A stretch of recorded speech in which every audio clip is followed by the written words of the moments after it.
Thank you, everyone. I wanted to tell you a little bit about the story of Dello Mano. Before having our two daughters, my husband and I shared a dream to have a small business. We both had corporate jobs and we were doing quite well in them. I studied food science and I had a great job at Cadbury Product Development at Cadbury Schweppes, and I studied marketing then and went on to study, to work in roles with Cadbury, Sanitarium, Arnott's and Kellogg's. I guess after having our first daughter, I started to question a bit about everything really, but I really started to think about what I was doing and where I was going. And I guess I felt the sand shifting from under me. For one, I started to sit in meetings and think about the food that we were selling. I found myself at a meeting in Shanghai, a global strategy meeting, listening to a well-known marketing strategist. I suddenly felt a huge disconnect between what I was hearing him talk about and what I truly believed. Whatever the trigger that day, I was never the same again. Despite having enjoyed my brand career, I really felt I was questioning everything and I was having to face my truth, really.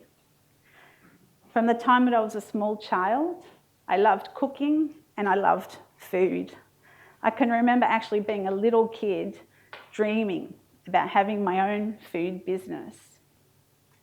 I went to university and I guess then I just followed the traditional route. I got a job.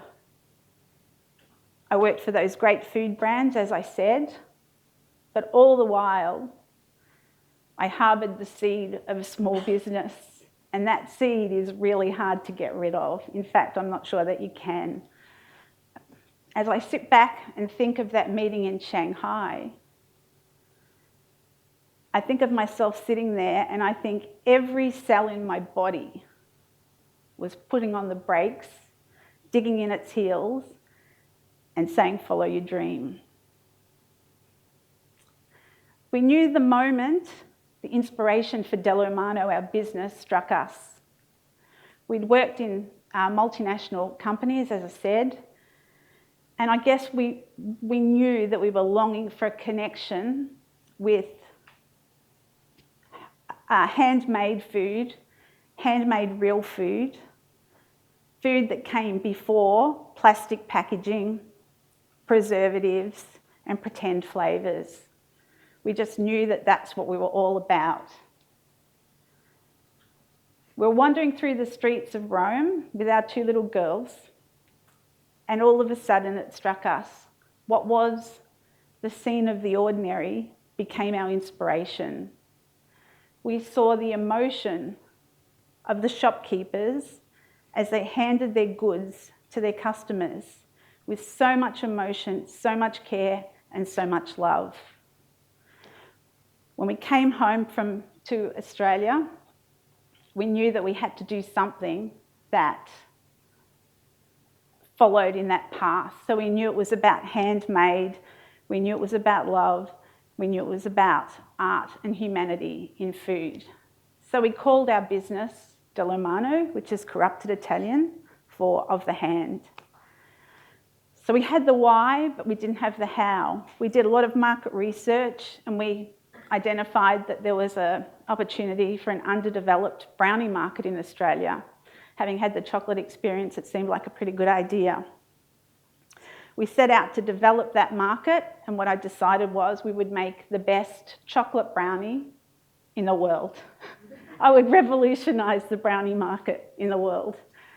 So we had small children at that time, and we literally operated from our kitchen bench.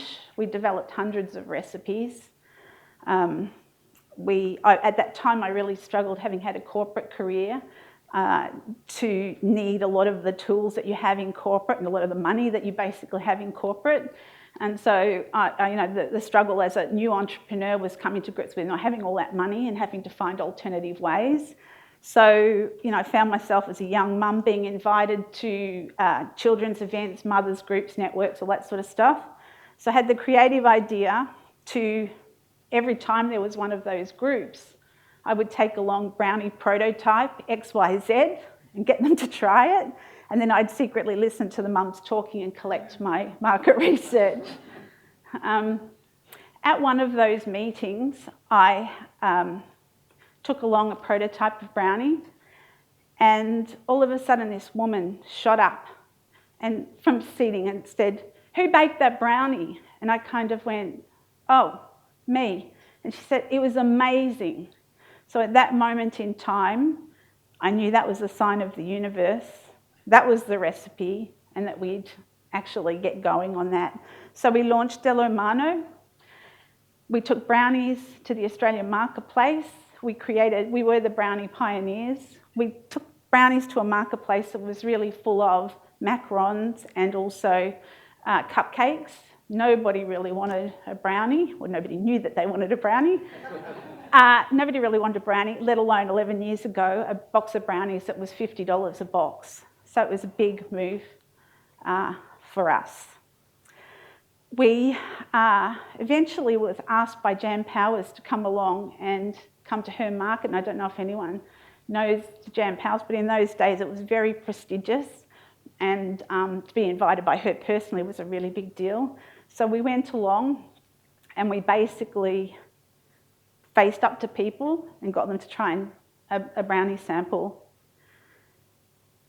We got a lot of resistance in those days because Australians didn't eat brownies, and I guess all I can say is we sampled and we sampled and we sampled and we sampled until we finally got a following. And then the media started reporting on the Australian Brownie Revolution. So there are lots of ups and downs with business, lots of long hours and hardships, I guess. But I guess there are also some really wonderful highlights.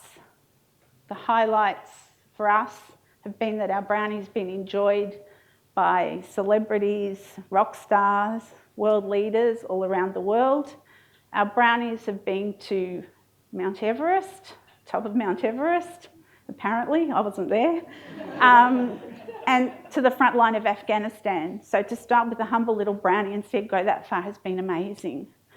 I guess every day we try and live our truth and get up and do what we feel like we've got to do. And I guess 10 years ago we launched a gluten-free brownie, mainly because there was nothing in the marketplace and we felt like it was a great thing to do.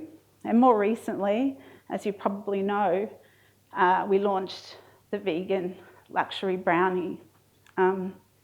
We launched the vegan luxury brownie because I'd had done a lot of research in the vegan and vegetarian markets, and feel really strongly that the vegan market will become mainstream, if not really close to mainstream.